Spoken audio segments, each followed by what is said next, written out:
Je vais débuter par un petit tour de table. Donc, je vais vous présenter du coup mes collègues de l'équipe projet, donc Caroline Santamaria et Furiel Amazouz qui m'entourent ce soir pour animer cette réunion. Donc, Furiel sera sur le chat et nous, avec Caroline, donc Alexandre, moi-même, on sera sur la présentation de l'atelier.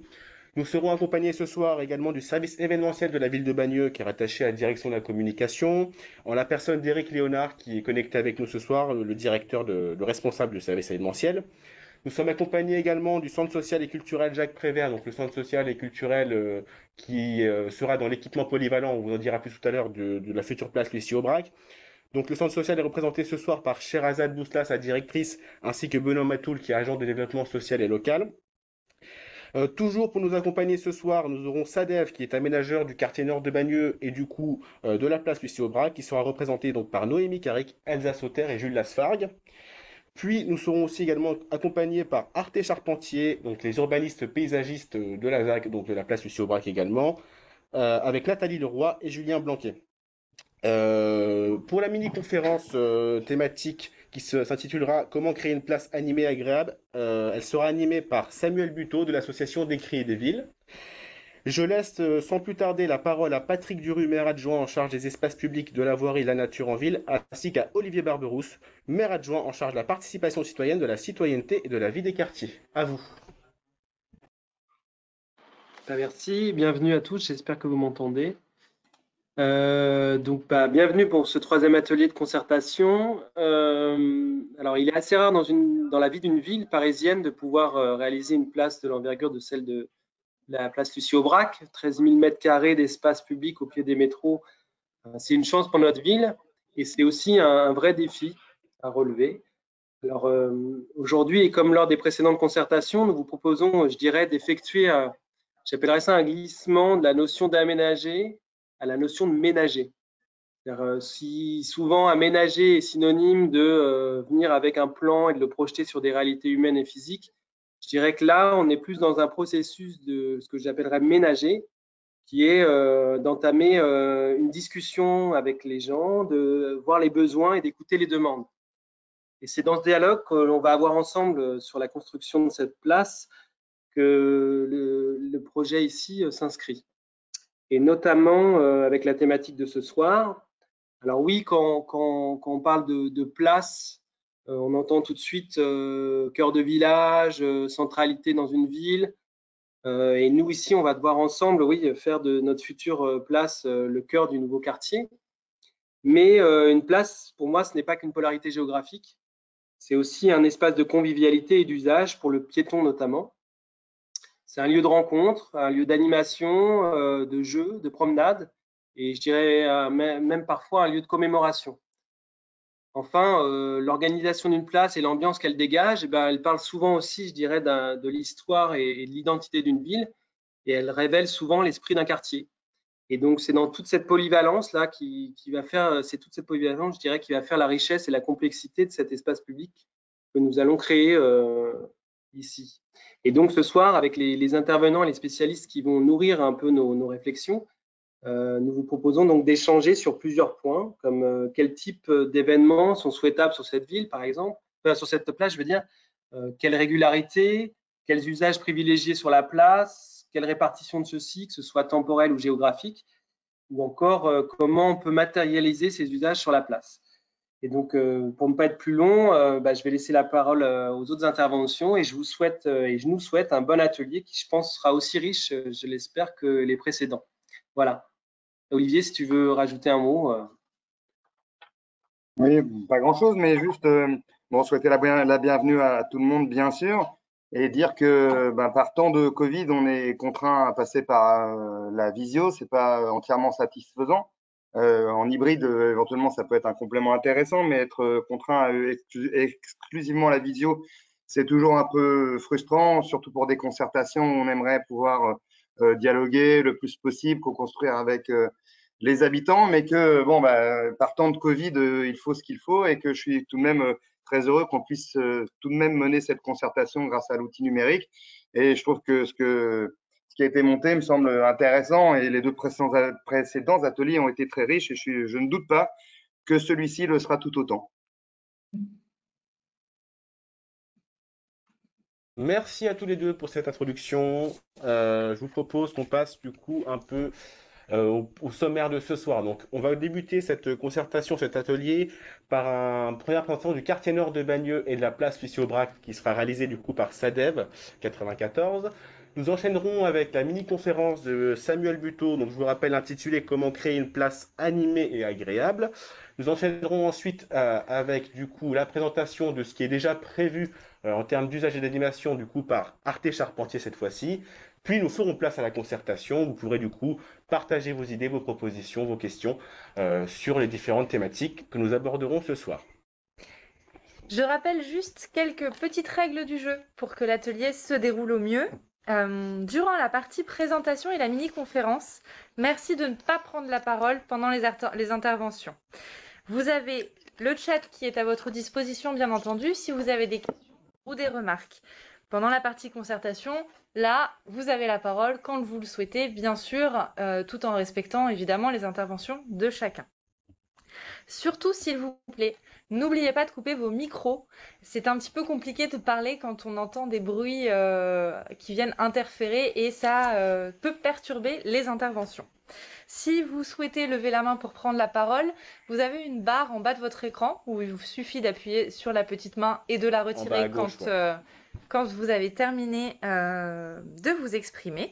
Et bien sûr, comme le disait M. Barberousse à juste titre, c'est un petit peu frustrant d'être en visio, mais cette façon de faire la concertation nous permet d'avoir un chat dans lequel vous pouvez aussi y mettre des références par rapport à ce que vous connaissez dans d'autres villes, ce qui peut se faire, des images. Surtout, n'hésitez pas à utiliser cet outil numérique autant que vous le souhaitez.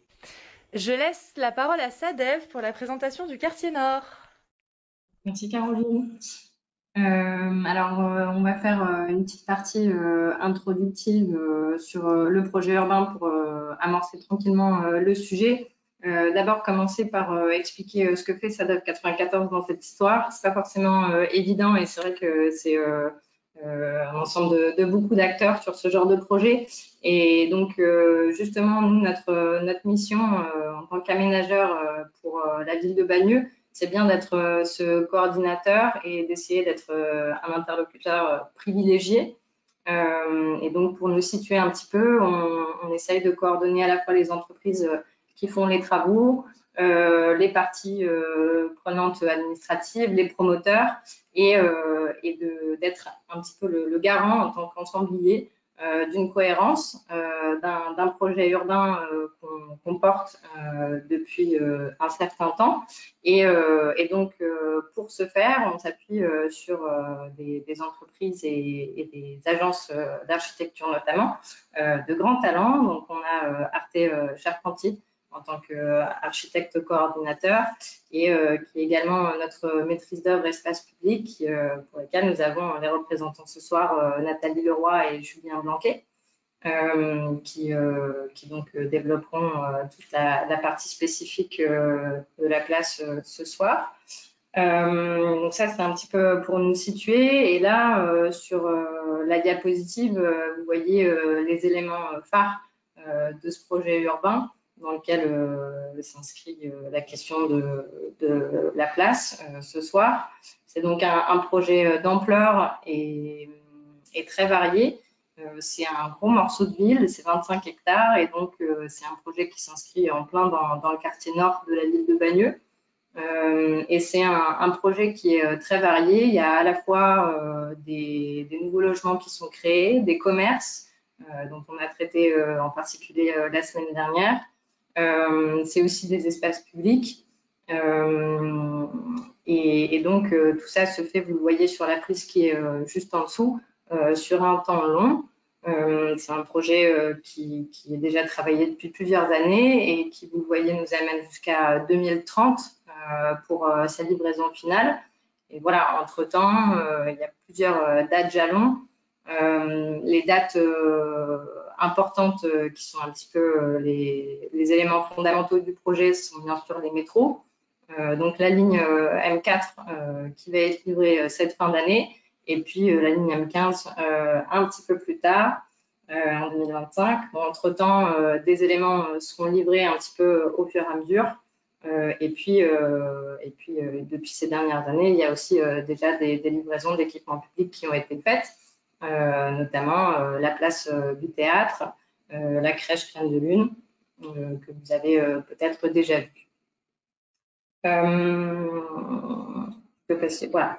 Et donc, pour ce qui nous occupe sur ces sessions de jeudi soir du mois de mars et du mois d'avril cette année, c'est bien la place Lucie Aubrac, qu'on essaye de situer ici dans l'espace, qui est, vous voyez, à la jonction de deux rues que vous connaissez sûrement bien, la rue de Verdun et l'avenue Louis Pasteur, qui ici est représentée en rouge, cette jonction.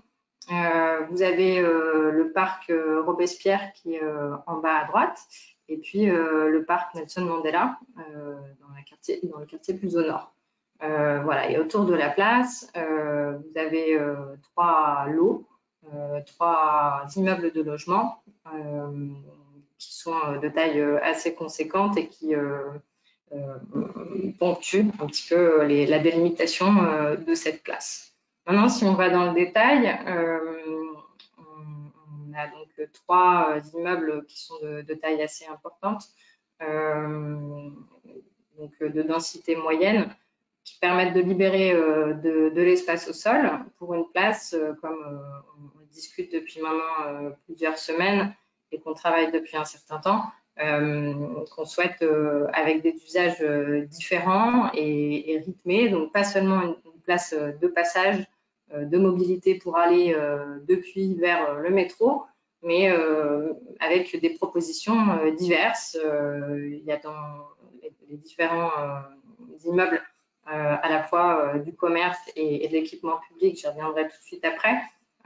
Mais voilà, ce qu'on essaye de travailler et ce qui est le sujet qui nous occupe, c'est quelles sont les différentes activités qu'on peut faire sur une place aussi grande et avec autant d'ambition dans un quartier qui se développe de manière aussi importante. Donc, si on fait un focus sur les animations qui sont prévues dans les constructions, il y a bien des commerces, et un supermarché Auchan, et puis également différents commerces locaux de bouche, de proximité, qui s'implantent à proximité des gares et qui sera aussi complété par un marché sur la place. Et en plus de ça, il y aura également un équipement polyvalent dans lequel il y a à la fois un centre social, un centre multi-activités, pôle informatique, pôle médical, et puis d'accueil, de démarche administrative, d'accueil administratif et un pôle médical. Voilà. Et puis donc pour l'ensemble de ce travail, ça se fait bien sur différentes phases, puisqu'on ne peut pas tout faire en même temps. Caroline, si tu peux mettre la diapositive d'après, où on voit les différentes phases qui vont nous occuper jusqu'à la livraison finale. Là, on vient de lancer ces dernières semaines le marché pour la première phase pour la préparation de la livraison de la M4, de la M5, pardon. Non, c'est bien ça, la M4, pardon. Et donc permettre sa livraison en fin d'année. Les travaux vont commencer là dans les semaines qui viennent, et puis après se succéderont différentes phases pour arriver à une place toute belle, toute propre pour 2030. Voilà. Merci beaucoup, Noémie, pour cette présentation. Si vous avez des questions du coup sur le projet urbain, n'hésitez pas à les glisser dans le chat directement. Furiel se fera un plaisir de vous répondre. En attendant, moi, je vais céder la parole à Samuel Buteau, donc de l'association d'Écrits et des Villes, qui va vous faire une mini-conférence qu'on a intitulée Comment créer une place animée et agréable. À vous, Samuel. Bonjour, Samuel, merci pour... Oui, vous m'entendez? quand vous souhaitez que je change de slide, n'hésitez pas à me le faire savoir. Ça marche. Tout le monde on m'entend bien là? C'est bon? Très bien. Ok. Alors, merci pour l'invitation déjà. Donc moi, c'est Samuel Buteau, en effet, urbaniste et animateur au sein de l'association d'Écrits des Villes. L'association d'Écrits des Villes, c'est une association d'éducation populaire sur les questions urbaines. On intervient beaucoup avec un public jeune, mais aussi avec tout type de public avec des adultes comme aujourd'hui, comme ce soir par exemple. Et on mène 2 gros types d'actions, des actions de sensibilisation. Donc, ça va être des ateliers réguliers ou ponctuels sur des questions en lien avec la ville. Donc, par exemple, qu'est-ce qu'une ville? Comment on vit en ville?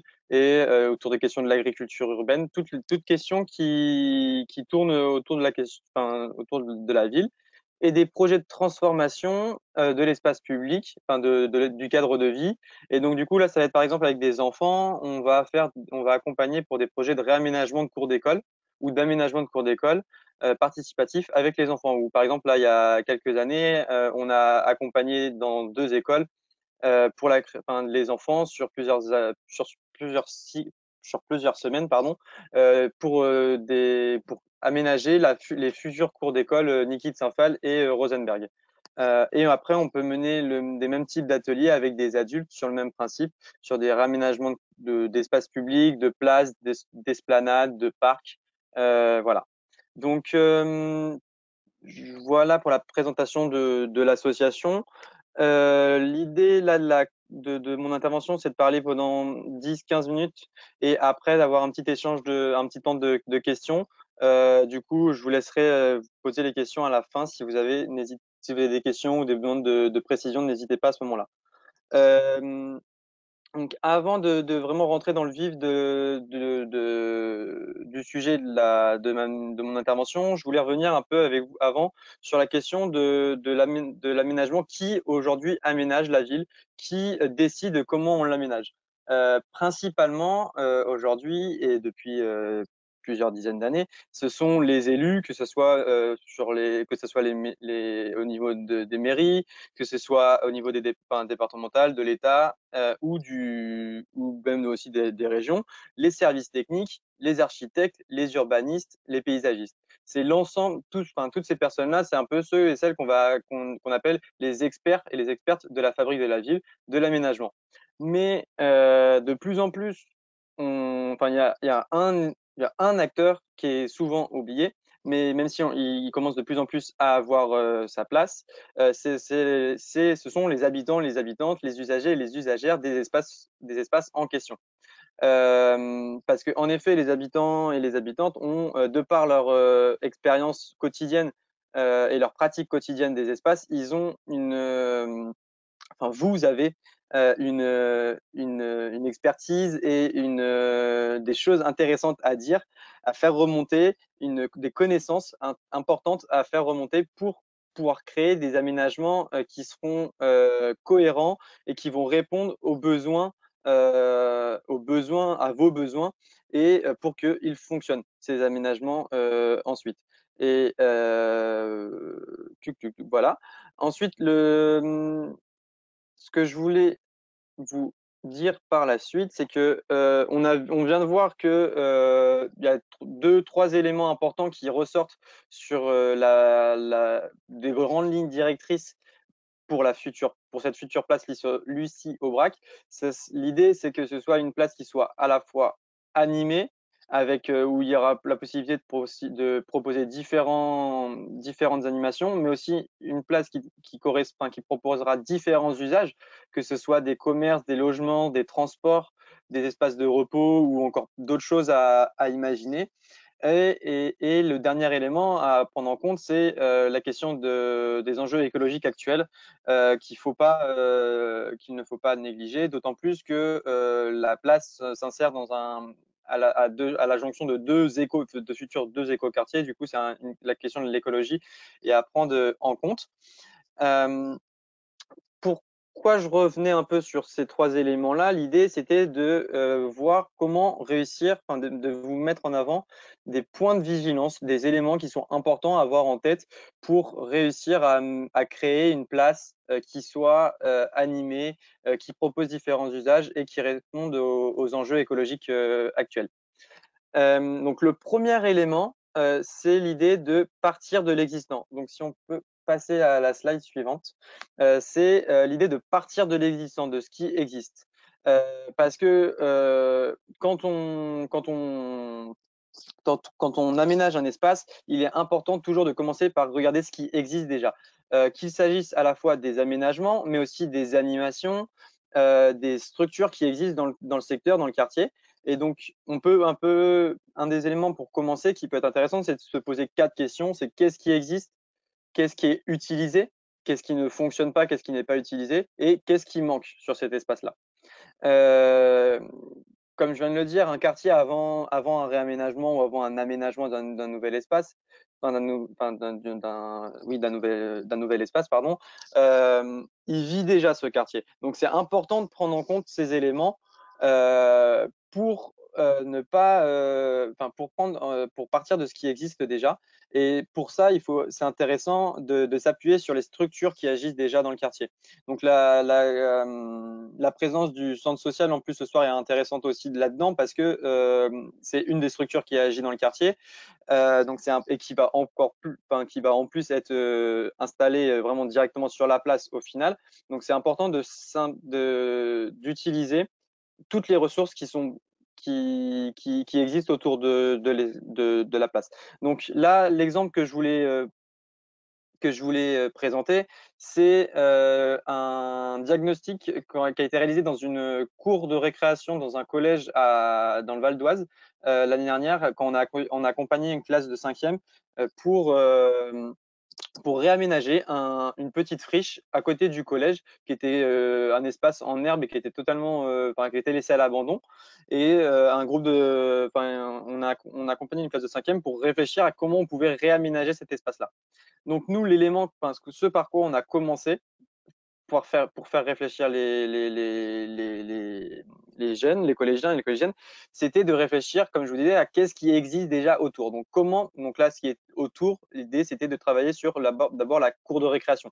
Comment la cour de récréation était, qu'est-ce qu'il y avait, donc physiquement, quels étaient les aménagements, comment ils se sentaient dans la cour de récréation et quels usages ils avaient et elles avaient de la cour de récréation. Tout ça, pourquoi? Pour chercher à ne pas faire pour que l'aménagement de la future, l'aménagement suivant de la friche ne fasse pas doublon aussi avec l'aménagement de la cour de récréation. Dans l'idée de permettre un projet qui soit cohérent et cohérent d'ensemble, dans son ensemble. Le deuxième point de vigilance que je voulais mettre en avant ce soir, c'était la question de la modularité et l'appropriation des aménagements. Donc, on peut passer à la slide suivante. Voilà. L'idée, c'est pour qu'une place fonctionne, l'idée c'est qu'elle soit appropriée par les personnes qui vont l'utiliser. Et pour ça, l'idée, ce qui est intéressant, c'est de permettre de proposer des aménagements qui soient le plus appropriables possible par le plus grand nombre. Et donc, du coup, de pouvoir de pouvoir avoir des usages différents avec un même aménagement. C'est là le cas de la photo qui est présentée ici, c'est l'aménagement suite au réaménagement de la place du Panthéon à Paris. Il y a plusieurs structures en bois et en pierre qui ont été créées et installées sur la place, dont cette grande table qu'on voit qui peut à la fois servir pour les touristes ou les étudiants qui sont autour de la place, soit pour manger, soit pour s'installer et travailler, profiter du soleil quand il fait beau. Et un autre élément qu'on voit au fond, c'est il y a eu des grandes structures en bois de différentes formes qui ont été installées. Et ces structures, elles permettent à la fois on peut les utiliser pour différents éléments, pour différents usages. On peut s'y installer pour s'allonger, pour discuter, pour lire, pour être en groupe avec ses amis, mais aussi dans un tout autre contexte, ça peut très bien aussi servir de scène pour des petites animations.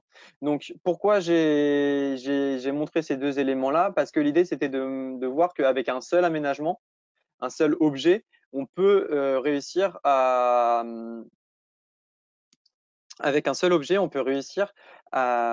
proposer pardon, j'ai perdu mes mots. Avec un seul aménagement, un seul objet, on peut faire plusieurs usages de ce même objet-là.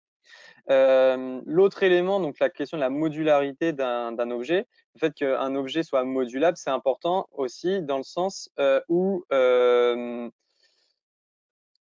pour permettre à plusieurs, un objet, un aménagement, ça va évoluer, les usages, ils vont évoluer au fil du temps, à la fois au fil du temps dans la semaine, par exemple, en semaine, on va pas avoir le même usage de la place que le week-end, ou au fil de la journée. Donc, c'est important que les aménagements qui soient créés ne soient pas trop contraignants et puissent aussi être évoluer au fil du temps, parce que les usages, là, en 2021, on est en train de penser l'aménagement de la place, mais pour qu'elle soit au final livrée totalement 2028-2030.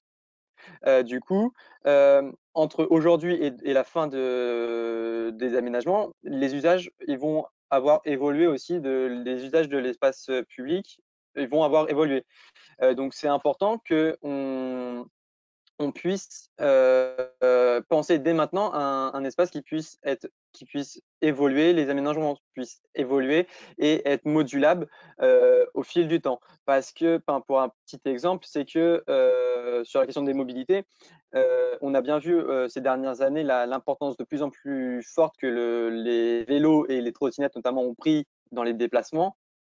Alors qu'il n'y a même pas 5 ans, on ne se déplaçait pas autant avec des vélos et des trottinettes. Du coup, ça pour dire que c'est important de prendre en compte le caractère évolué, qui permettre que les aménagements soient évolutifs au fil du temps et modulables. Le dernier élément que je voulais, le dernier point de vigilance sur lequel je voulais revenir, c'était sur la question de la délimitation des espaces. Et parce que quand on aménage un espace où va se croiser énormément de monde, où va se croiser beaucoup de personnes, on arrive il y a un élément qui est important à prendre en compte, c'est la question des conflits d'usage. Un conflit d'usage, qu'est-ce que c'est? C'est par exemple que c'est compliqué de faire cohabiter sur un même espace, un espace de détente et une aire de jeu pour enfants juste à côté, parce que, pour une chose toute simple, c'est que les enfants sur l'aire de jeu, ils vont faire beaucoup de bruit, ce qui est tout à fait normal, mais du coup, les personnes qui sont sur l'espace de détente à côté, ils ont peut-être envie plutôt d'un espace qui soit calme. Et donc, du coup, c'est ce qu'on va appeler un conflit d'usage. On a la chance, là, sur la place Lucie Aubrac, d'être sur un espace conséquent, sur un grand espace de plus de 13 000 m² à aménager. Donc, du coup, la question des conflits d'usage va être un peu limitée, mais toujours important à prendre en compte dans la question notamment de l'agencement des différentes zones de la place. Euh, parce que par exemple, l'idée c'est que ça peut être pas gênant de mettre, il faut faire attention par exemple à ne pas mettre un espace de jeu pour les enfants juste à côté des départs des départs de bus pour faire attention à ne pas créer de danger pour les enfants. Et donc c'est un exemple pour là, mais c'est pareil. J'aurais pu prendre un autre exemple sur la question de ne pas créer un conflit d'usage entre les commerces et l'entrée des commerces et par exemple les espaces de détente pour pas créer pour pas créer de conflit d'usage. Un exemple concret sur nous, ce qu'on a de projets qu'on a pu réaliser par exemple à Bagneux notamment, comme je disais sur la cour d'école Rosenberg. Quand on a travaillé avec les enfants sur l'aménagement de la future cour d'école Rosenberg, les enfants sont arrivés à proposer en fait 3 zones dans la cour de récréation. Une première zone avec les jeux pour le ballon, les jeux avec ballon. Une deuxième zone avec les jeux actifs mais sans ballon. Et une troisième zone, pour les jeux calmes, plus calmes. Dans l'idée de permettre aux personnes qui soient par exemple dans la zone calme de limiter en tout cas les risques pour que les personnes dans la zone calme soient embêtées, viennent recevoir un ballon par exemple en plein milieu d'un jeu calme ou d'une personne qui est en train de lire. Donc là, j'ai parlé vraiment sur l'aménagement de la place même, mais les conflits d'usage peuvent aussi être en fonction de ce qui se passe autour de la place, des conflits d'usage en fonction du temps, de l'heure de la journée avec les logements qui vont être autour et les commerces. les logements, les animations qui vont être par exemple le soir, et ils vont pas gêner les commerces, mais ils peuvent gêner les habitants et les habitantes des logements. Donc voilà, les 3 points sur lesquels je voulais revenir, les 3 points les 3 points de vigilance sur lesquels je voulais venir aujourd'hui, c'était donc cette question de délimitation des espaces et de gestion des conflits d'usage. La question de proposer des aménagements modulables et appropriables par toutes et tous.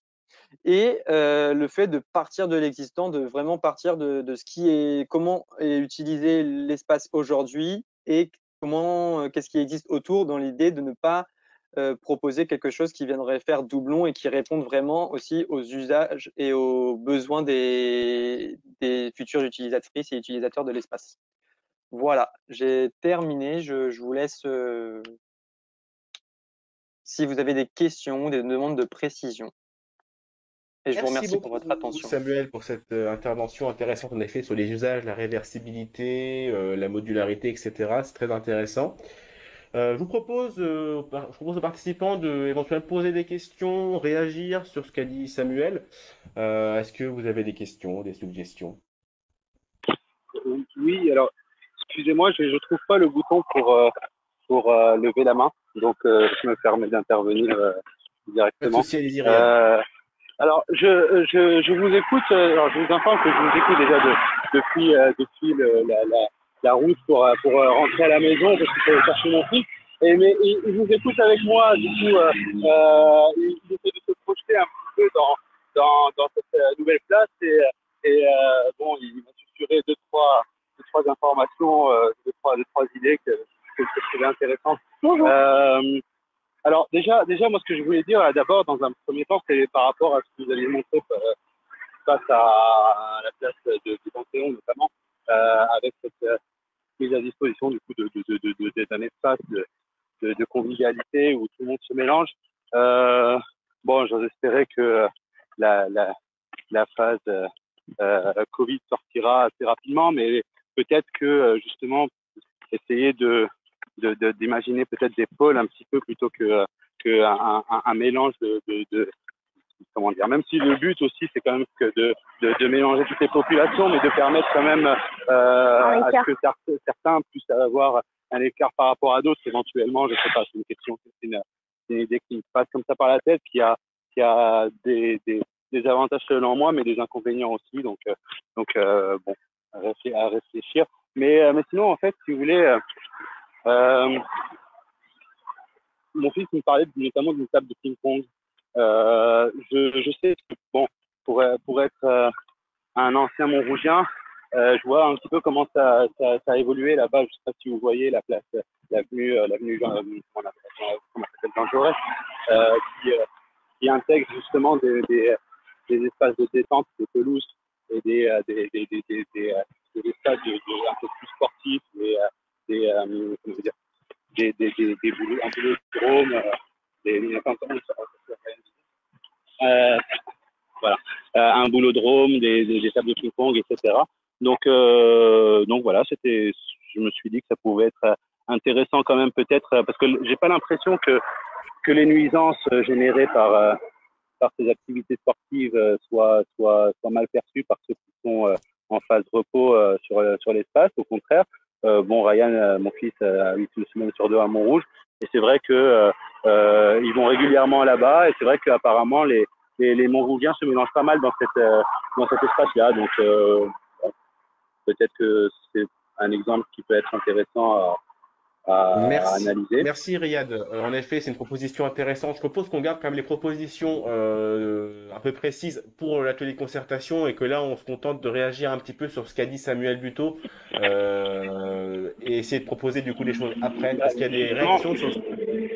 Justement, il parlait d'éviter, pardon, il parlait d'éviter de mélanger les zones de calme et les zones un peu plus animées. C'est évident, comme ça paraît évident, mais peut-être qu'il y a des façons de réussir à mixer un petit peu les deux et sans que l'un soit dérangeant pour l'autre. Enfin, un espace bien libre.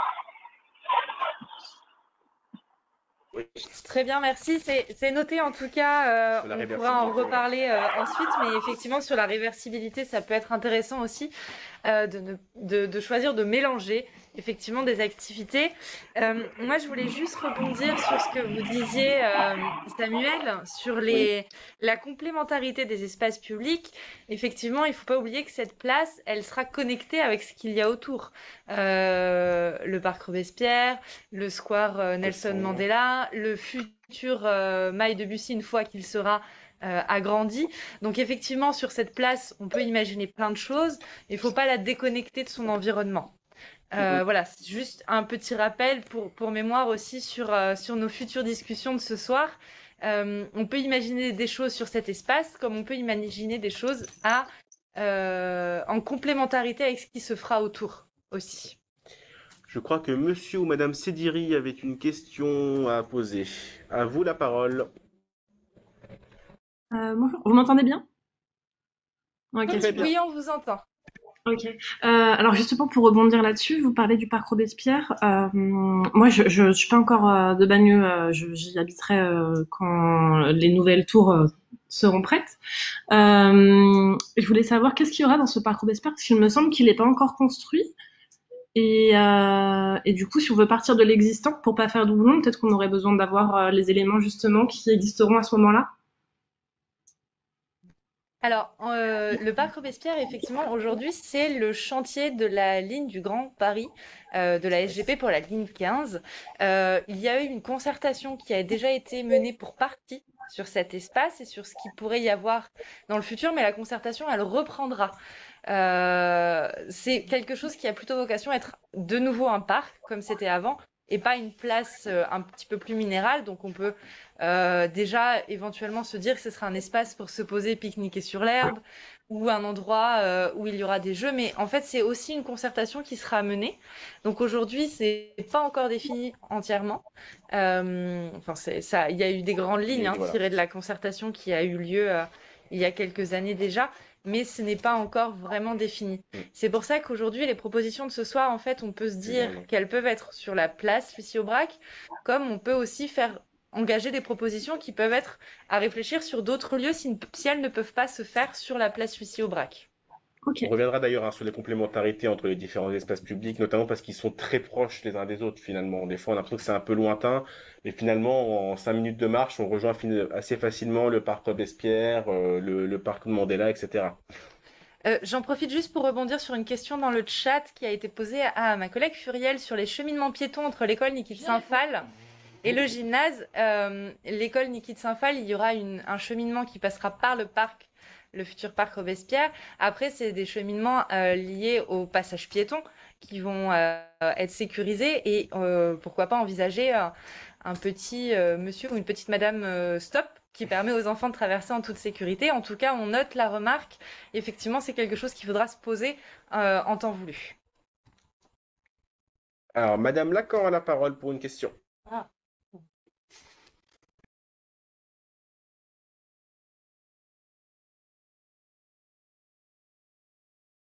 Zone 20 On dans ne le vous secteur. entend pas, madame Lacan.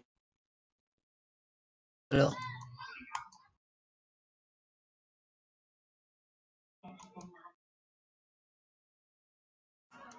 Vous avez bien allumé votre micro parce qu'on ne vous entend pas. Non, ça marche pas. Attendez, on essaye de vous le rallumer peut-être. Ah oui, c'est peut-être ça alors. On va. maintenant, Bougez pas. Ah, on là, vous il est- entend. On Allez-y. vous là, il est entend, c'est allumé. bon. C'est bon, Voilà. allez-y. Pour la place Lucie-Aubrac, bon, je suis d'accord pour pas mal de trucs d'animation et tout ça et tout. Mais nous, on pense, et j'ai déjà posé la question à plusieurs réunions, à notre côté, escalier 1 et 2 du rond-point des Martyrs, où donc on nous a expliqué qui s'était pris par la ligne 15 et tout, et qu'on aurait une place aussi, puisqu'il y aura une sortie du métro du côté de l'escalier 1. Est-ce que vous pouvez me le confirmer? Alors, la place, elle est effectivement pas juste au pied du G1, G2, G3. Elle s'étend Ouais. effectivement un petit peu plus loin.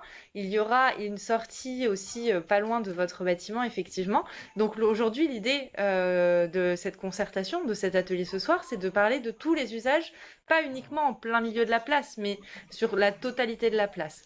Donc, je vous invite à ce moment-là à réagir dans les slides suivantes quand on parlera de quels usages et quelles animations pour aussi faire vos propositions sur ce qui pourrait être devant chez vous demain.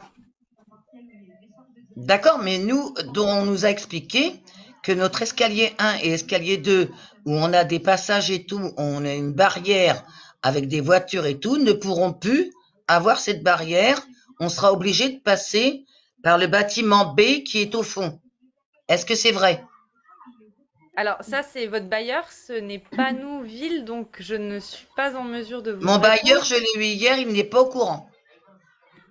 Alors, Peut-être que tout à l'heure, au démarrage de la présentation par la maîtrise d'œuvre, on pourra bien redélimiter la place et les espaces publics Lucie-Aubrac et alentour pour que ce soit bien clair de où s'arrête cette place et où commencent les résidences privées. Donc peut-être que tout à l'heure, dans le cadre de la présentation, on pourra refaire le tour du périmètre de cette place pour montrer où elle s'arrête, si ça peut aider la compréhension. D'accord, je suis d'accord avec toi, Elsa.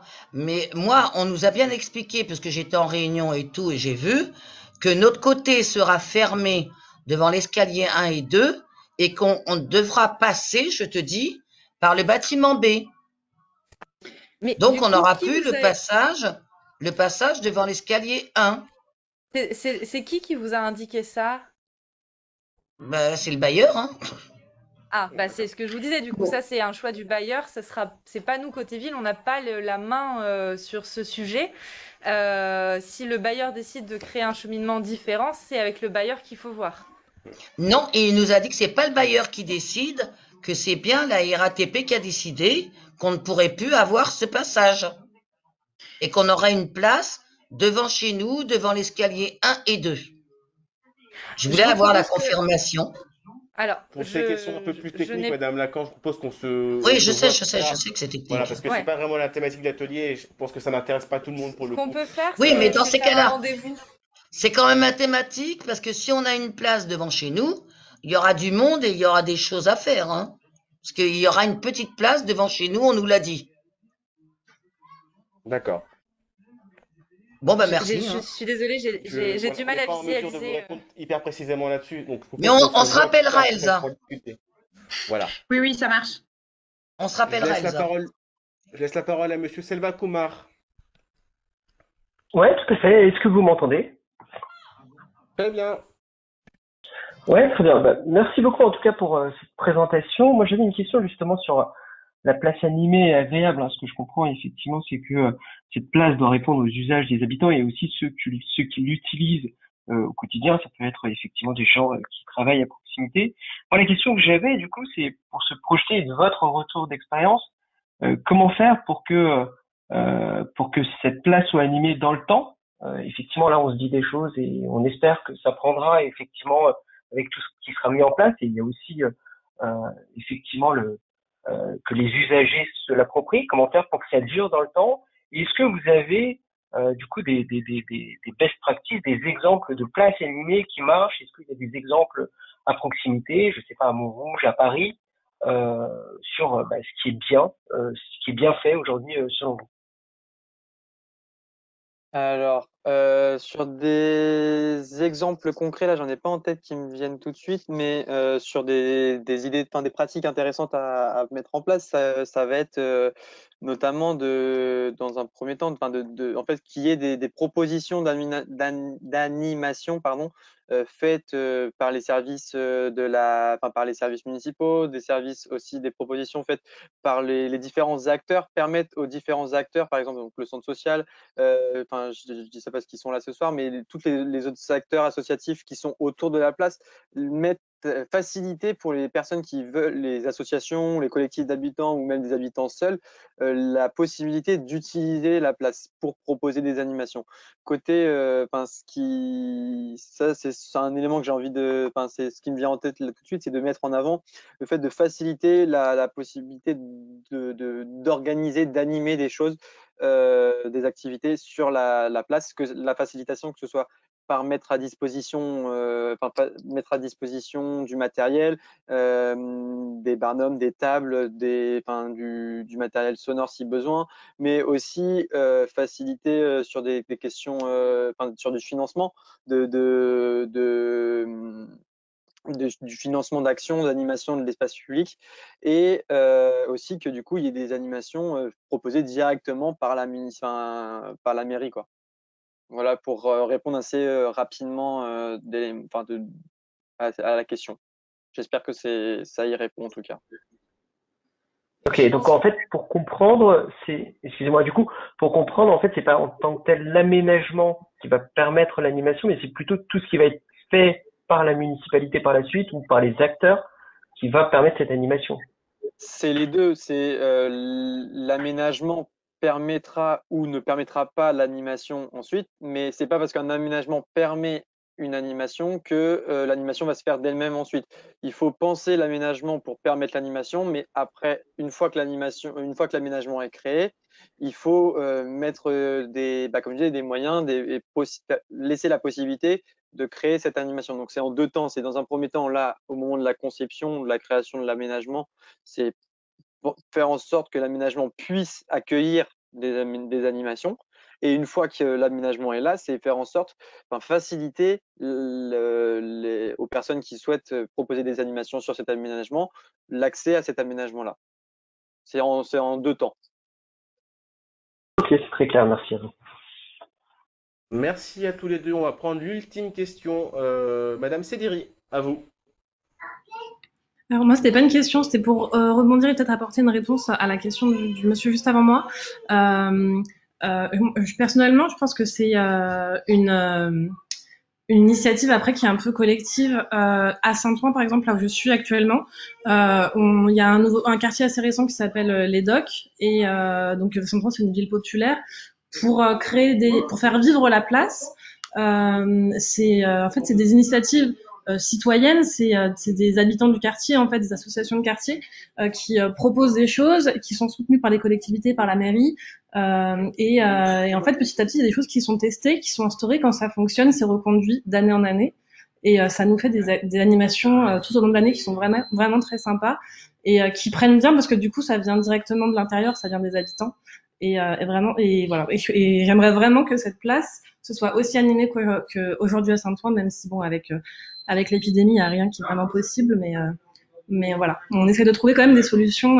Par exemple là pendant le bidon, mais pendant le confinement très strict au printemps. Donc je sais pas, c'était certainement pas la seule ville qui faisait ça, mais c'était des concerts par le balcon ou par la fenêtre, et il y avait des habitants de Saint-Ouen. Bon, bref, ça sera des idées pour plus tard pour la partie concertation, mais c'est vraiment, pour dire que c'est un travail collectif, je pense de mon côté en tout cas.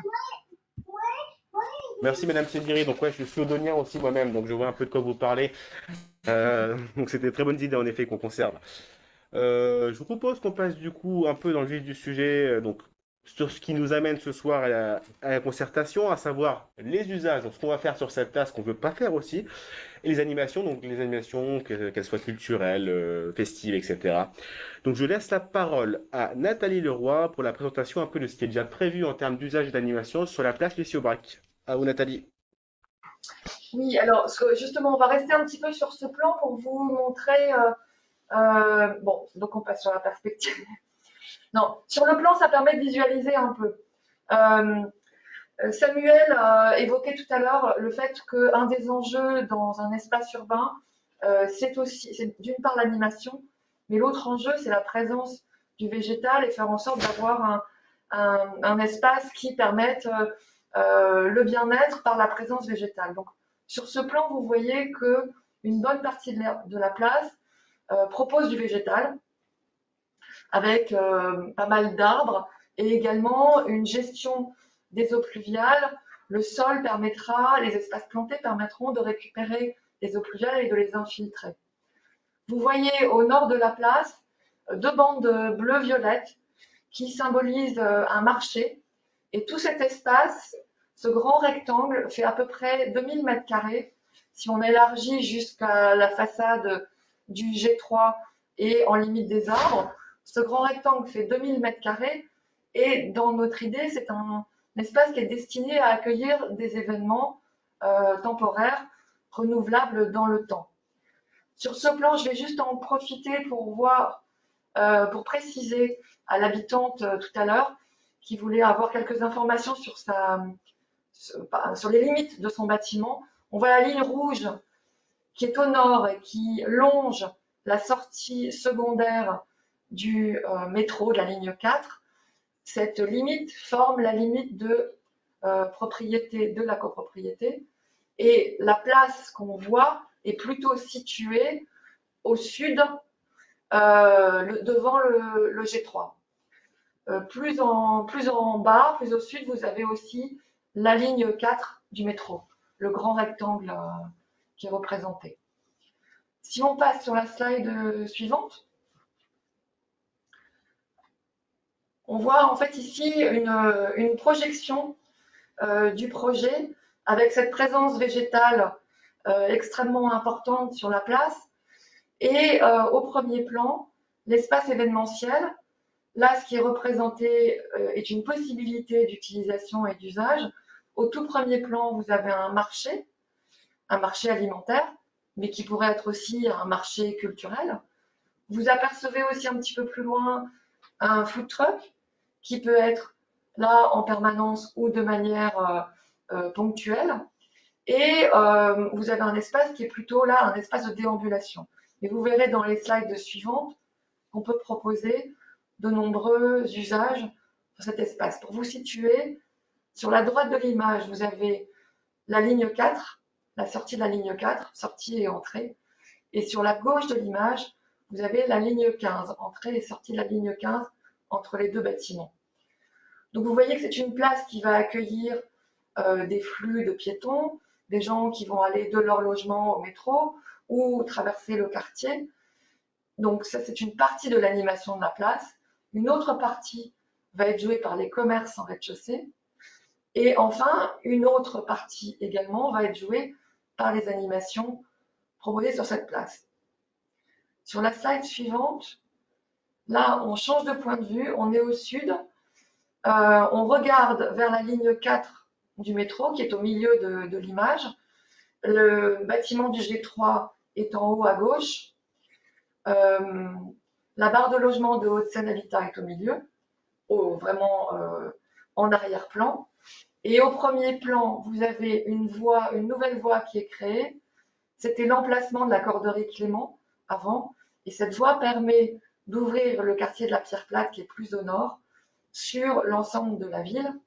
Enfin, face à vous, vous avez des jardins en creux qui amènent de la végétation avec quelques marches qui permettent de s'asseoir, de se reposer.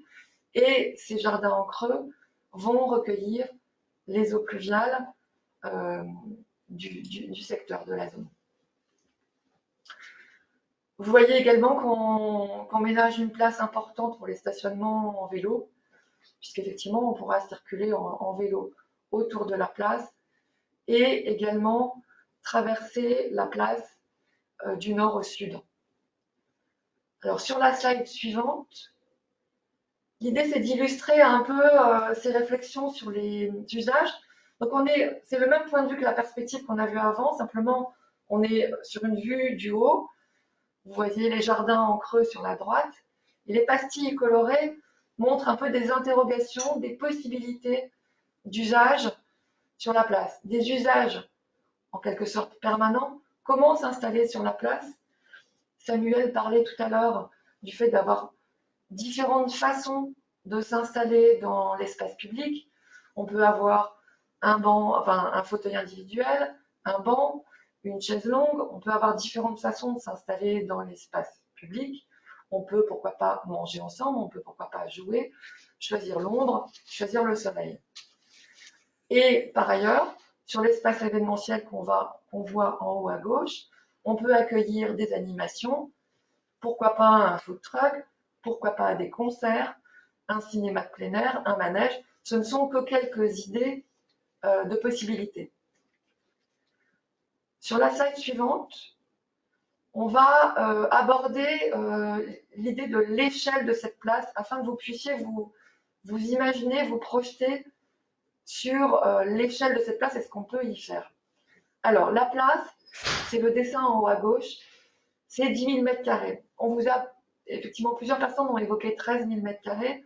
13 000 mètres carrés, c'est l'ensemble de l'emprise, mais comme on a la ligne 4 au milieu, la station de la ligne 4, on a 10 000 mètres carrés de disponibles.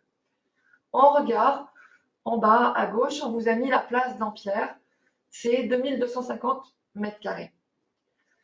Enfin, l'image au milieu, en haut, c'est une comparaison avec la place de l'Hôtel de Ville à Paris, qui fait 6500 mètres carrés. Le tracé rouge que vous voyez sur cette place, c'est la projection de la place de Bagneux sur la place de l'Hôtel de Ville pour visualiser son échelle. Et à droite, vous avez une place qui n'est pas très loin de Bagneux, la place du 11 novembre à Malakoff, qui fait 5400 mètres carrés et qui accueille des événements temporaires, des manifestations temporaires, ainsi que la place de l'Hôtel de Ville d'ailleurs, qui actuellement est très minérale, mais la ville de Paris est en train de lancer un projet pour la végétaliser beaucoup plus que ce qu'elle n'est actuellement. Sur la slide suivante, on va zoomer encore un peu plus pour essayer de vous aider à vous projeter sur les activités envisageables sur la place et autour. Donc vous voyez toujours tout l'espace planté avec les arbres représentés en vert et l'espace libre en jaune juste au-dessus de la ligne 4 qui lui est dédié à l'événementiel. On voit que dans cet espace, qui fait à peu près 2000 mètres carrés, on peut projeter l'installation d'un cinéma de plein air ponctuel, l'installation d'un concert. Et on vous a mis également quelques échelles de terrain de sport, comme par exemple un terrain multisport. Et on le voit, on voit son échelle qui est projetée à droite de la piscine, pour vous donner une idée. Parce que l'idée de cet espace événementiel, c'est bien de pouvoir être un espace réversible qui accueille différentes possibilités. Donc, pas installer sur cet espace des utilisations qui vont rester. Donc là, on ne va pas projeter un terrain multisport permanent, mais ça n'empêche pas du tout que temporairement, on installe un terrain de sport ou du beach volley lors d'un été, par exemple. Voilà, tous ces éléments vous permettent, je l'espère, de vous projeter. Et après, dans les slides suivantes que Caroline et Alexandre vont vous présenter, on aura différentes propositions que vous pourrez bien sûr compléter et agrémenter selon vos envies. Je laisse Alexandre et Caroline continuer. Merci beaucoup Nathalie pour cette présentation. On passe à la partie concertation. Donc là, on va d'abord commencer par la thématique des usages, qui sera la première de ce soir. On vous a mis en fait le résultat d'une question que nous avions posée dans le questionnaire qu'on vous a envoyé en amont de cet atelier, sur quelle âme donner à la place Lucie-Aubrac. Donc ce qu'on entendait par âme, c'était vraiment quelle identité, parce que c'est vrai que Bagneux, cette place sera un petit peu la porte d'entrée, la vitrine de Bagneux via les deux arrivées par la 4 et par la 15. Du coup, on voit que vous parlez d'une place animée, d'une place pratique, d'une place qui peut être aussi ludique, calme, festive. C'est une place où on va se déplacer, où il faut qu'il n'y ait pas trop d'activités qui génèrent des nuisances, comme vous le disiez en dessous sur les usages que vous ne souhaitez pas, comme des usages de circulation ou de squat. Mais c'est aussi une place où on pourra se retrouver, d'autant plus avec le contexte sanitaire actuel, on sait qu'on en a plus que besoin. Du coup, qu'est-ce que ça vous inspire? Est-ce qu'il y a des usages que vous souhaiteriez trouver en particulier? Là, on voit dans les images de référence du mobilier qui peut être fixe, mais qui peut être aussi évolutif, modulaire, et qu'on peut mettre à notre guise sur la place. On voit aussi un manège, on voit aussi des installations éphémères. Est-ce que ça vous parle? Est-ce que vous souhaiteriez réagir sur cette slide?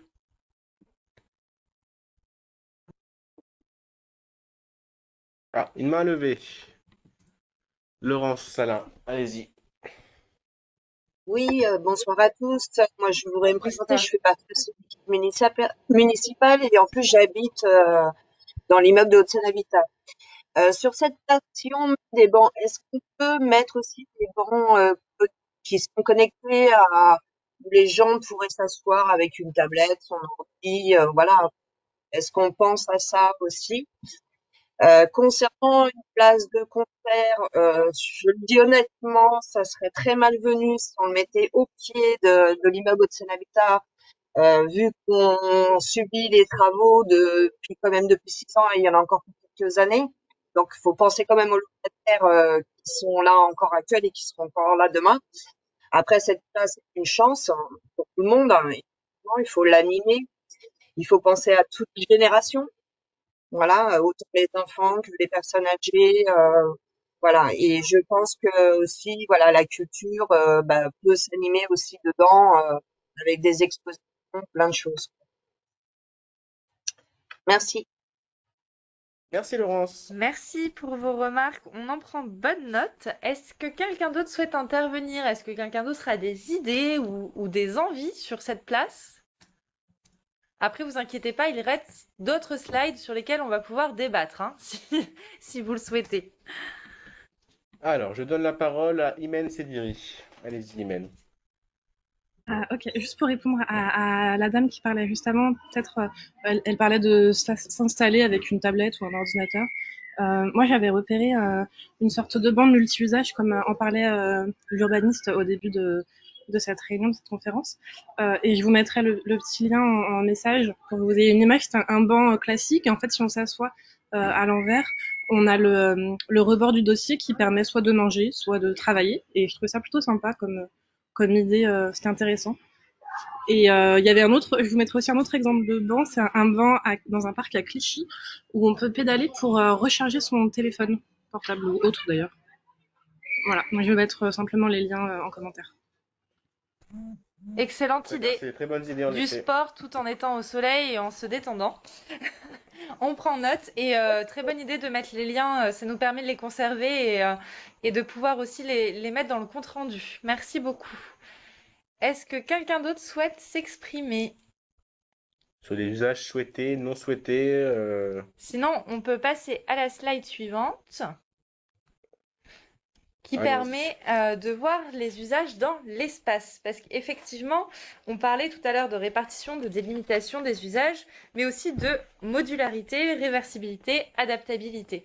Je vous parlais également des autres espaces publics, des autres espaces publics qui seront autour de cette place. Donc, on les voit sur sa slide, le Mail de Bussy, le Square Nelson Mandela, le Parc Robespierre, le Square Cosson. Donc, effectivement, dans le questionnaire, vous étiez plus nombreux, en tout cas 85% d'entre vous souhaitaient plutôt que ces espaces soient réversibles selon les besoins.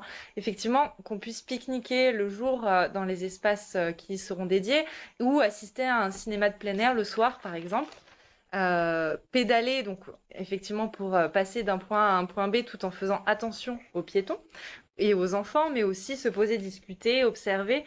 En fait, effectivement, dans l'espace, on peut imaginer plein de choses, on peut aussi imaginer plein de choses à faire ensemble, et aussi selon les temporalités de la journée et des saisons. Et sur cette belle parole, je passe la main à mon collègue Alexandre, qui va vous présenter les résultats des questionnaires sur les saisons. Alors, moi, vous ayez des questions justement sur la spatialisation des usages, c'est-à-dire la répartition des usages dans l'espace. On voit qu'on n'est pas trop sur des espaces délimités très fermement, et plutôt sur des usages adaptables en fonction des périodes. On va le voir aussi par la suite. Est-ce que vous avez des questions sur cette idée d'espace? Une main levée. Charles Selvacoumar, à vous la parole. Oui, merci. Effectivement, moi j'avais une remarque ou une question. En fait, c'était au sujet, et ça vient avec votre slide là que vous affichez. Effectivement, on voit peut-être sans doute beaucoup plus d'usage l'été, parce qu'effectivement, plus facile de sortir et effectivement de de profiter de la place. Moi, mon interrogation, c'est effectivement plus l'hiver enfin, comment faire en sorte pour que cette animation, qu'on ait quand même des animations pérennes tout au long de l'année, aussi l'hiver. Et je me demande si, justement, moi, ce que je vois à côté de chez moi, ce qui permet l'animation, même en hiver et tout au long de l'année, c'est aussi la contribution des bars, des restaurants et des terrasses. Enfin, même si effectivement les terrasses chauffées, c'est pas forcément le truc le plus écologique, en tout cas, ça permet d'avoir du monde à l'extérieur et de rendre la place plus agréable. Donc voilà, c'était une réflexion que je voulais partager avec vous sur cette notion de temps, mais peut-être que ça permet aussi de faire une transition par rapport à votre slide. Tout à fait, on saisit la perche. Merci pour la transition. En effet, il y a différents usages selon les saisons. Donc sur le questionnaire que nous avons envoyé, on vous avait posé la question des usages souhaitables en fonction à la fois des saisons, donc plutôt la belle saison été, printemps, la saison un peu plus moche, on va dire automne, hiver. Aussi la question, la question des moments de la journée, est-ce que c'est en journée, en soirée? Et pareil pour les questions de jour de la semaine, est-ce que c'est la semaine ou le week-end? Et ce qu'on voit, c'est que sur l'été, en effet, on a une coloration beaucoup plus festive, beaucoup plus animée de la place, où il y aurait beaucoup de choses qui peuvent se passer, notamment, voilà, plus d'animation, voilà, plus de moments passés avec ses amis, boire un verre, manger, etc. Et l'hiver est plutôt une place plus pratique, on va dire, plus, voilà, plus fonctionnelle, on va dire, pour faire ses courses, travailler, etc. Euh, Sur les moments de la journée, du coup, voilà, pareil, la journée, elle sera plutôt active, c'est-à-dire qu'on on va y travailler, y rencontrer des gens. Et le soir, c'est plutôt une place où on se détend, où on va boire un verre, comme je disais tout à l'heure, où on va manger avec ses amis, etc. Et, du coup, vous avez mis quelques petites images de référence par rapport à ça. Voilà, donc vous avez par exemple des jardins de Noël, donc c'est pour tout ce qui est animation éphémère, donc encore un jardin éphémère, des déambulations, etc., des possibles agrès sportifs éphémères pour pouvoir faire du sport, par exemple l'été, plutôt beach volley, et l'hiver peut-être une patinoire, par exemple. Qu'est-ce que tout ça, ça vous évoque? Est-ce que ça vous inspire par rapport aux différentes temporalités des usages, on va dire?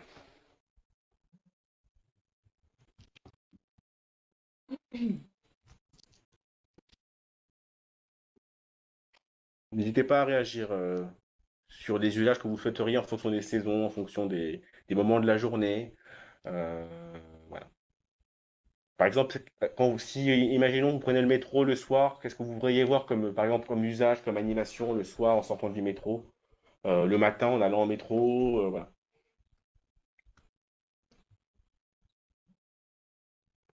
On Bon, dirait que je crois que ça On vous laisse dirait pantois. que nos propositions, en fait, vous satisfont pleinement, ce qui est plutôt une bonne chose. Non, pour réagir sur ce que vous disiez sur les commerces, effectivement, c'est quelque chose qui est vraiment ressorti de l'atelier de la semaine dernière sur comment les commerces peuvent aussi animer en soirée. Et pendant les périodes un petit peu plus froides, l'hiver, comment ces commerces peuvent animer la place. Donc effectivement, il faut que ça vive, que ça permette aussi de s'y poser et de profiter de cet espace qui sera mis à disposition. Alexandre, tu parlais d'une patinoire. Ça peut être quelque chose d'envisageable, effectivement, sur une petite partie de la place l'hiver. Est-ce que, aujourd'hui, vous, l'hiver, quand vous sortez dans l'espace public, qu'est-ce que vous aimez faire? Qu'est-ce que vous aimez trouver? Est-ce qu'il y a des choses que vous souhaiteriez trouver au pied de chez vous l'hiver? Le soir, quand vous rentrez, comme tu disais, ou effectivement le week-end, quand vous sortez avec vos enfants, on voit que forcément les usages sont pas les mêmes. Est-ce que vous avez des choses que vous souhaitez nous partager sur Ah, ça? une main levée. Imen Sediri, à vous la parole. Alors, c'est pas forcément l'hiver, mais c'est n'importe quand dans l'année parce qu'il pleut tout le temps en région parisienne. Et c'est vrai que quand on a des enfants, les amener au parc quand il pleut, en fait, on n'a vraiment pas envie. Donc, éventuellement, penser à des espaces couverts, peut-être avec des aires de jeu en dessous, même éventuellement pour des spectacles, des petites scènes. Quand quand la mairie a prévu quelque chose et que finalement il pleut ce jour-là, ne pas tout annuler à cause du mauvais temps, ça peut être réglé par, je sais pas, par une infrastructure. Pas partout, hein, faut pas une place toute couverte, ça serait ridicule, mais je sais pas, à envisager éventuellement. C'est noté, très bonne idée. Effectivement, la pluie est régulièrement présente avec nous en région parisienne. On le note. Eric, est-ce que tu as peut-être quelque chose Eric à Léonard, dire responsable sur... de l'événementiel à la ville de Bagneux. Est-ce que tu veux intervenir? Est-ce que vous m'entendez? Oui, Très on bien, t'entend, Eric. Eric. Oui. Bonjour à tous. Je trouve que c'est une grande chance pour un responsable de l'événementiel d'avoir un espace de jeu, j'ai envie de dire, aussi grand. Bon, tout a été un peu dit, mais pour dire, pour aller un petit peu dans les choses un peu plus précises, effectivement, la ville, déjà en temps normal, il y a beaucoup d'animations, beaucoup d'événements qui se passent dans la ville, et avoir un autre espace de jeu entre guillemets, j'ai envie de dire, c'est une chance. Et notamment on n'en a pas parlé, mais on peut imaginer des brocantes, des expositions éphémères, ça a été dit, mais on parlait de concerts, mais alors oui, je pense qu'on peut faire des concerts, c'est pas en faire tous les soirs, ça peut être une ou deux fois dans l'année, notamment à la fête de la musique, ou proposer en lien avec la fête des vendanges, un autre lieu de programmation, des ciné de plein air comme on fait l'été, peut-être un pas de côté aussi quand on fait Copacabana, c'est un autre quartier, on a l'habitude, bon, quand on pouvait, hein, j'ai envie de dire, euh, se retrouver dans un village au centre-ville, mais on peut faire des pas de côté sur cette place. Tu l'as dit, Alexandre, marché de Noël, patinoire, et puis simplement des programmations d'ateliers créatifs, participatifs, avec les gens. En tout cas, je trouve que voilà, ce qui est important, c'est qu'il y ait un espace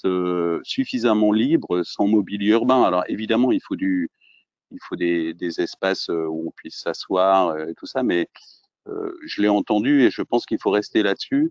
C'est pas mettre des choses de façon pérenne, et pouvoir s'adapter à chaque fois, si c'est un concert, si c'est un spectacle de rue, si c'est une patinoire, avoir suffisamment d'espace et que le mobilier urbain ne puisse pas gêner à l'installation.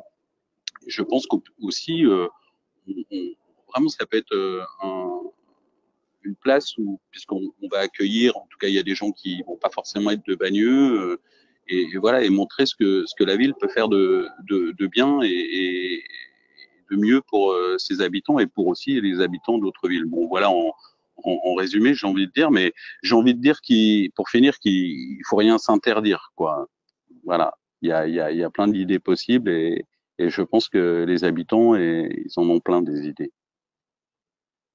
Merci Eric, tu as raison, on a le droit de rêver aussi. Donc Oui, n'hésitez mais pas moi, à rêver. c'est important de rêver. Je suis Surtout que d'accord. là, on a, comme tu dis très bien, un nouveau terrain de jeu. C'est tout à construire ensemble. Donc, c'est Mhm. le moment de s'autoriser à exprimer ses rêves. Mais j'aime bien aussi l'idée de la dame, sans faire recouvrir toute la place, qui a des endroits où on peut être un peu protégé, parce que ça, c'est un peu compliqué. Je sais, même en été, quand on programme des choses et qu'on n'a pas voilà, de scène couverte ou d'endroit, forcément, ça s'annule assez rapidement, et c'est un peu dommage. On note l'idée. Mm.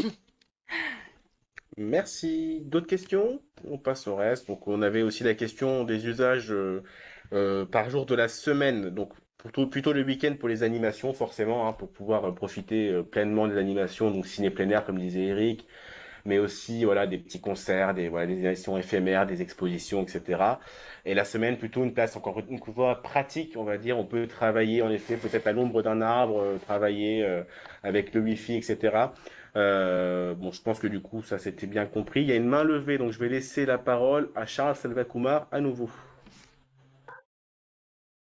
Oui, j'avais du coup une question. Effectivement, vous avez montré à juste titre que la place était très grande, et c'est vrai qu'on le visualise pas comme ça sans la comparaison, et du coup par rapport à l'hôtel de ville de Paris, c'est vrai que c'est frappant. Comment vous envisagez justement que les différentes animations là, telles qu'on le prévoit, elles soient sur toute la place finalement? Parce que là, effectivement, on voit qu'il y a un certain nombre d'espaces et d'animations prévues plutôt côté logé 3. Est-ce que il y a aussi des choses prévues? Est-ce que la question se pose aussi du côté logé 1, G2? Est-ce que justement c'est prévu d'avoir une homogénéité, ou du moins une animation un peu partout? Alors, c'est une excellente question. Comme on a pu le voir sur les plans un petit peu plus haut, il y a quand même des endroits dans la place qui seront plus verts.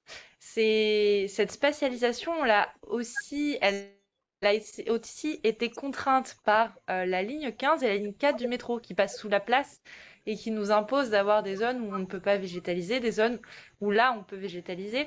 Donc finalement, on a choisi en fait de végétaliser ces espaces plutôt que de les laisser aussi de façon minérale pour apporter des zones de respiration. Donc, ce sera possible d'y concevoir aussi des événements, mais ils seront à adapter avec la végétation en place, en tout cas. Nathalie, tu voulais compléter peut-être? Oui, en effet, je compléterai avec l'exemple de la place du 11 novembre à Montrouge, où on a un espace événementiel central, mais on voit aussi que tout autour, on a de la place pour du végétal et du mobilier qui, lui, est là en permanence. Et la réflexion que nous avons sur cette place à Bagneux, elle est un peu dans ce sens-là également. C'est-à-dire que on va effectivement localiser plus particulièrement les animations sur cet espace minéral contraint pour donner toute sa place au végétal et créer des zones plus calmes en lien avec le végétal. Je ne sais pas si ça répond à votre question. Si, parfaitement, merci. Merci. Merci à vous deux. Je laisse la parole à Raphaël qui souhaite intervenir. Oui, bonjour. Vous parliez tout à l'heure d'espaces couverts, en effet, pour tout ce qui est pluie, qui pourrait être pratique à la fois pour les enfants, pour des événements. Vous disiez qu'il fallait pas s'empêcher de rêver, donc je pose la question. J'imagine que les budgets ne permettent pas ce genre de choses, mais il existe, je sais, de grandes structures, d'immenses structures amovibles. Des grands dômes par exemple qui s'ouvrent, ça s'est fait pour des piscines, pour plein de choses. Est-ce que ce genre de structure est totalement hors budget ou c'est envisageable?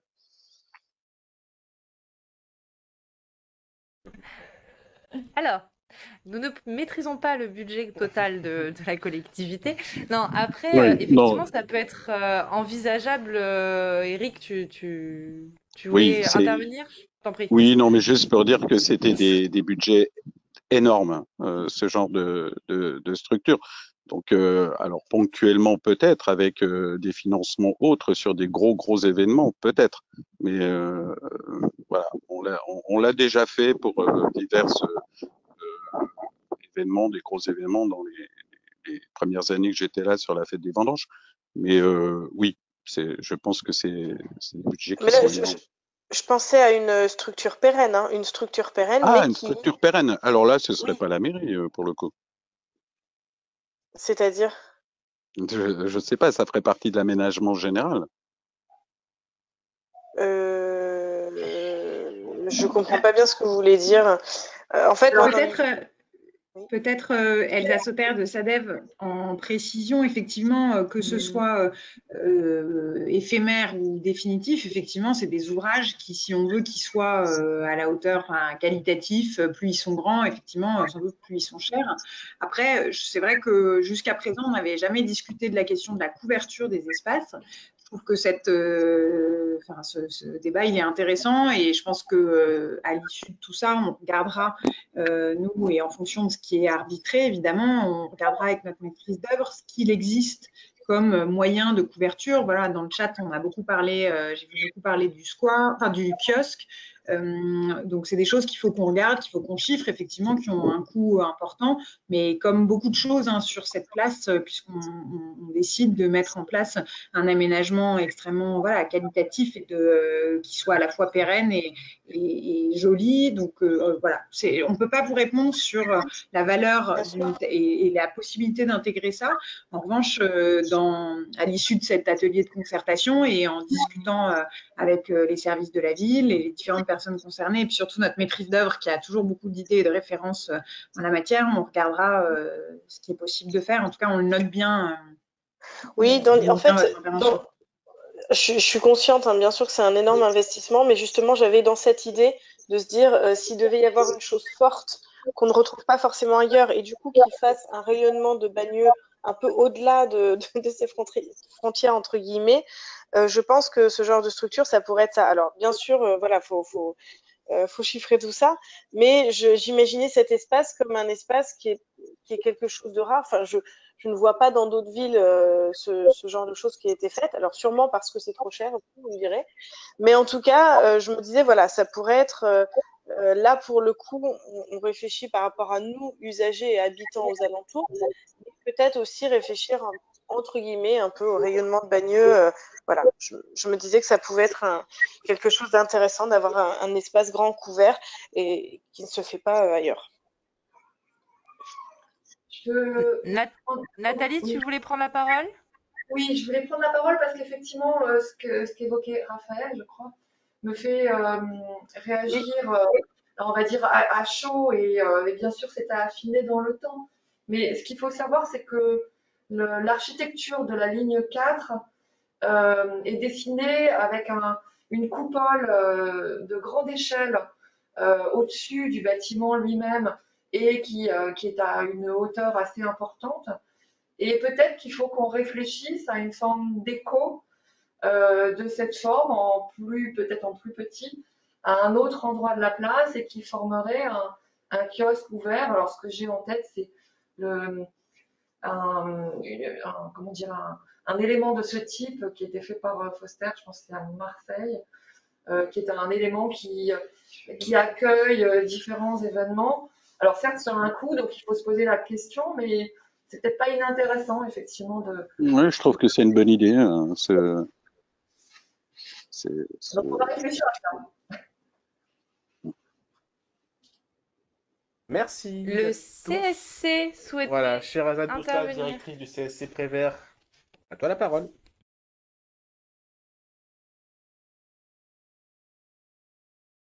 Merci, bonsoir.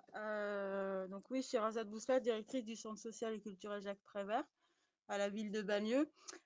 C'était juste pour voilà, alimenter aussi un petit peu la question de Madame tout à l'heure qui parlait du lien entre le lot G2 et G3. Sachez que cette place, effectivement, va être aussi agrémentée, on va dire, d'éléments un peu structurants, avec un nouvel équipement polyvalent donc sur le lot G3. Qui accueillera aussi en fait un équipement multifonctionnel, dont la fonction centre social et culturel, des studios de la chaufferie avec aussi toute la fonction de musique actuelle, de diffusion, de production, etc. Et aussi une fonction de mairie annexe, sans compter les commerces de proximité qu'il y aura autour, avec au sein de cet équipement polyvalent, donc une cafétéria relevant de l'économie sociale et solidaire.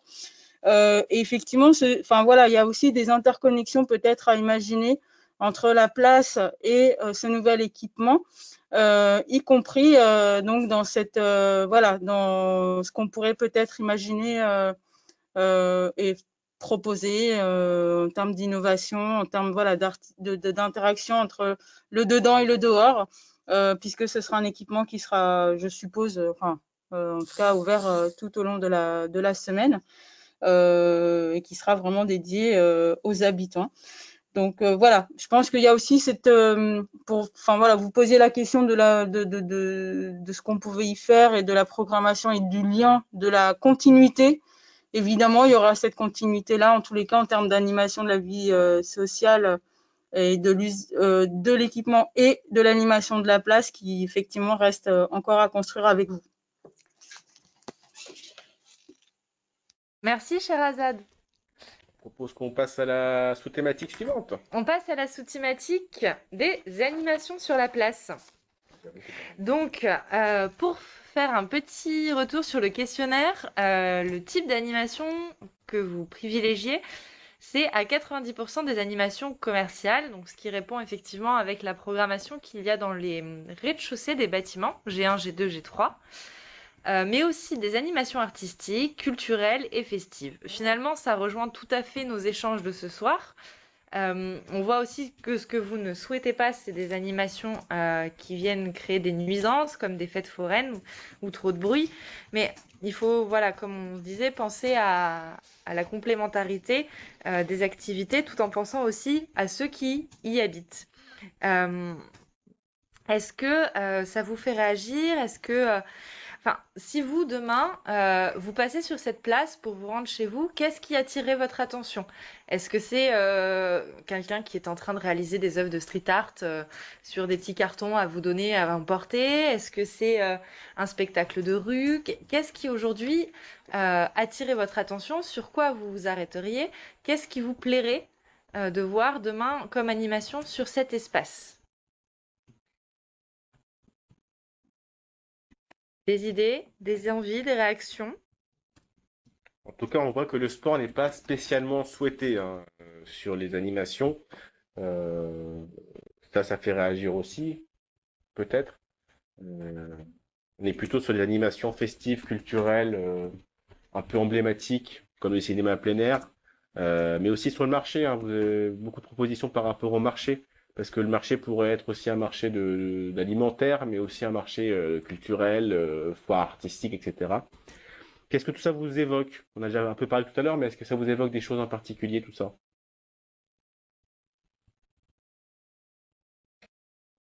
Pas de réponse? Bon, ben, on Eh passe à la bien, suite. je pense qu'on On a, a été on a déjà suffisamment complet. bien écumé tout ce qu'on peut proposer. Donc, on poursuit sur les animations selon une temporalité. Tout à fait. Alors encore une fois, on vous avez posé la question des temporalités des animations, notamment par rapport aux saisons, comme je disais tout à l'heure, mais aussi au jour de la semaine et au moment de la journée.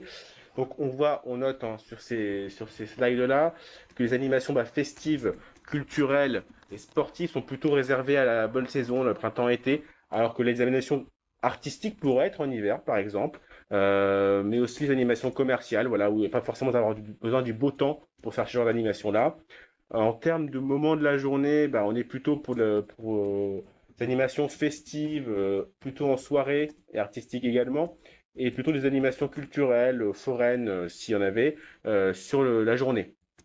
Donc, ce qu'on proposait en image de référence, par exemple, c'est un manège pour enfants. Alors, je sais que ça n'a pas remporté l'adhésion par rapport au questionnaire, tout ce qui était forain, mais pourquoi pas un carrousel de temps en temps sur la place ou un food truck voilà, tout ce qui est pour se restaurer, mais aussi un art truck qui puisse venir justement peut-être en hiver, où on puisse admirer les œuvres d'art, voilà. Est-ce que ça aussi, ça vous évoque des choses? Alors personnellement, je peux me permettre de réagir, c'est Raphaël à nouveau. Bien Par sûr. rapport au par rapport au côté fête foraine et tout ça, moi je disais c'est pas trop le bruit tout ça me dérange pas, mais bon, je comprends que ça puisse déranger du monde. C'est surtout, je me disais en termes d'accessibilité, c'est-à-dire que c'est quand même des choses qui reviennent très très cher.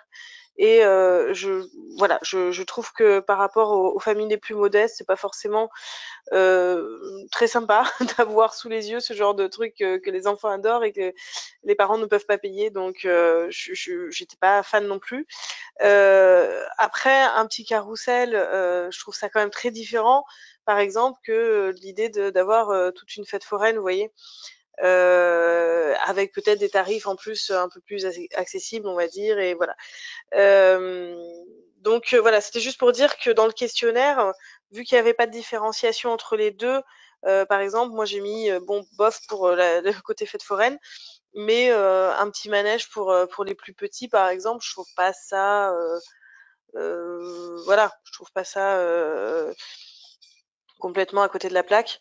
Ça Tout à fait, permet en effet effectivement, d'animer c'est toute l'année. et c'est pas du tout le même impact Ouais. qu'une fête foraine. Tout à fait, c'est certain. Voilà. N'hésitez pas Et d'avoir un c'est parc pas du tout le Astérix même sur la usage, place. c'est Hein. plutôt. C'est ça. Bah, c'est ce que je m'étais dit, c'est que c'est-à-dire qu'une fête foraine, soit vous faites un grand truc, et sinon ça fait vite ridicule, quoi. Mais bon, c'est mon avis, hein. Donc, voilà. Et, Je crois que c'est et un un avis petit partagé par beaucoup de gens. Ouais. un petit manège l'hiver, même l'hiver, ça fait une occupation aussi justement, même par mauvais temps. Donc c'est vrai que je trouve ça sympa. Merci beaucoup, Raphaël. Imen Sediri qui souhaite intervenir. Ah oui, Imen. Je rebondis quand Raphaël disait que si on fait pas quelque chose de très grand, ça fait tout de suite ridicule. Donc il y a un organisateur qui vient de Saint-Ouen, si j'ai bien compris. Nous à Saint-Ouen, à Noël, il propose une sorte de petite mini fête foraine pour les enfants. C'est vraiment quelques petites choses. Et une sorte ils amènent des animaux, des ânes, enfin voilà quoi. C'est très petit, mais en fait, ça fait pas l'effet ridicule. Ça suffit parce que du coup, c'est pas trop coûteux. Enfin, c'est pas trop coûteux. Je pense que ça coûte quand même un certain prix. Mais Oui, quand c'est pour les plus petits, en effet, je pense que c'est faisable. Je suis d'accord. ouais, voilà. Il y a peut-être un équilibre à avoir sans que ce soit un truc gigantesque. Et dans les animations, je reprends du coup l'exemple encore de Saint-Ouen. Ils sont en train de mettre en place, donc ils l'ont fait déjà l'été dernier. C'est des spectacles. En fait, c'est les Odoniens eux-mêmes, donc les habitants de Saint-Ouen, qui proposent un peu leur talent et qui font plusieurs petits spectacles. Donc certains vont chanter de l'opéra, d'autres vont faire du stand-up, d'autres de la musique.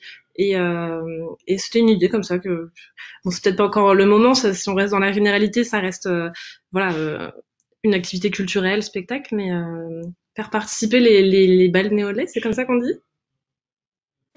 Tout à fait, c'est comme ça. Balnéolaise. Ok, balnéolaise à l'animation elle-même et pas juste rester dans le public, ça peut être aussi intéressant. Ça me fait penser d'ailleurs, pardon, je rebondis, j'avais pensé aussi, ça, vous parliez de petites animations, qu'est-ce qu'on peut trouver, genre des peintures et tout ça, et je pensais à ça, des gens qui feraient par exemple des danses ou des choses et qui inviteraient le public à apprendre des choses comme ça, voilà, ce genre de petits trucs en rentrant du boulot, ça peut parfois être sympa pour ceux qui ont encore un peu d'énergie. Eric? Excellente idée, c'est tout à fait ça qu'on cherche à échanger ce soir avec vous. Là, nous, on propose des grandes lignes, mais ce qu'on veut, c'est que vous puissiez vous exprimer sur des sous-thématiques, comme vous disiez, des stands pour les enfants, pour des petites fêtes foraines, mais dédiées aux enfants, ou effectivement des danses où on apprend aux gens une choré ou quelque chose en rentrant le soir. C'est tout à fait ça, donc on en prend note et merci beaucoup. Eric, tu souhaitais ajouter un mot à ce sujet? Non, je trouve ça très. Vous m'entendez? Oui. Oui. Oui. Et vous me voyez parce que j'avais oublié tout à l'heure de mettre la vidéo. On te voit aussi. Oui, je trouve ça très très très intéressant tout ce que j'entends. Après, peut-être, voilà, peut-être qu'il faut aussi se pencher sur, ou en tout cas réfléchir sur le côté jeunesse. Quand j'entends jeunesse, voilà, peut-être que c'est aussi l'endroit, alors de façon très éphémère, voilà. Moi, j'habite pas à Bagneux, mais je sais que dans la ville où j'habite, Nanterre, et Rueil-Malmaison est à côté de la Défense, il y a des week-ends un peu ce qu'on appelle Urban Week, voilà, très sympa avec des animations et du sport, mais de glisse ou tout ça. Peut-être qu'il y a des choses comme des skates éphémères et tout ça, des rampes de skate éphémères et tout ça. Et je trouve que c'est intéressant de pouvoir aussi réfléchir, pas seulement, c'est important, famille, petits, adultes, mais aussi que cette place, elle puisse être voilà, réfléchie, en tout cas l'animation, réfléchie en direction de la jeunesse. On l'oublie un petit peu.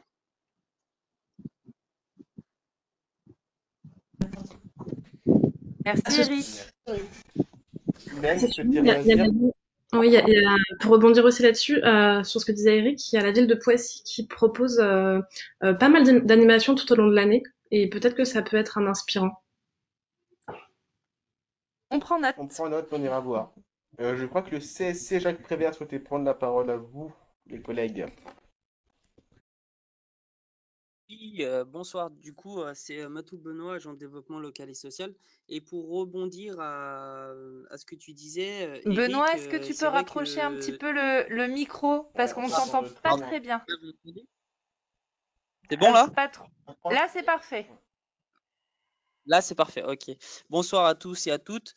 C'était juste pour rebondir en fait au niveau de la jeunesse, parce que c'est vrai que nous, on est dans les quartiers de la Pierre Plate et on a vraiment ce sentiment, en tout cas, que la jeunesse a besoin aussi de s'exprimer. Et je pense que ça peut être pas mal aussi. Donc, bien sûr, ça sera encadré avec les différentes structures, mais d'avoir un peu des scènes ouvertes où justement des artistes balnéolais, balnéolaises pourraient aussi s'exprimer. On sait qu'il y a beaucoup d'associations aussi locales, que ce soit théâtre,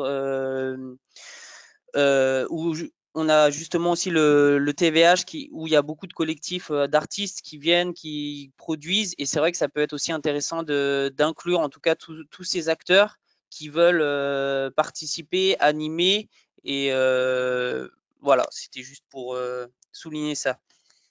Merci à vous. Merci Benoît, oui tout à fait. Et puis profiter du CSC pour faire, comme disait Sherazade tout à l'heure, faire vivre des activités d'intérieur à l'extérieur. Comme ça participe à l'animation de la place en mettant aussi en avant un équipement public assez complet qui rayonne déjà dans le quartier nord. On passe à la slide suivante. Oui, alors simplement pour finir sur les temporalités dont on parlait tout à l'heure, on voit du coup pour les différentes animations, de manière générale, on plaide pour les animations le week-end plutôt qu'en semaine, sans surprise. Peut-être juste les animations foraines et culturelles qui pourraient avoir lieu plutôt en semaine. Mais sinon, globalement, on est plutôt partant pour le week-end pour avoir le temps, je pense, aussi de pouvoir assister à des animations. Donc, pas trop de surprises sur cette slide-là. Donc, voilà, on vous a mis encore une fois des images de référence de ce qui se fait un peu à droite à gauche, d'animations éphémères, comme disait Eric, mais aussi peut-être plus pérennes.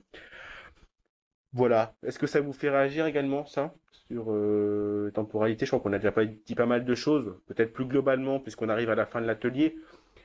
Sur tout ce qu'on s'est dit ce soir, est-ce que vous souhaitez réagir, proposer des choses, poser des questions? N'hésitez pas. S'il y a des choses qui vous reviennent plus tard, nos adresses mail sont bien sûr totalement ouvertes à toutes vos propositions. N'hésitez pas, s'il y a après coup des idées qui vous viennent ou des références à nous partager, surtout n'hésitez pas aussi. Je pense que nous avons fait le tour de l'atelier pour ce soir. On ne se quitte pas totalement puisque la semaine prochaine, il nous reste encore un atelier qui va parler de la tranquillité publique et de l'inclusivité dans l'espace public.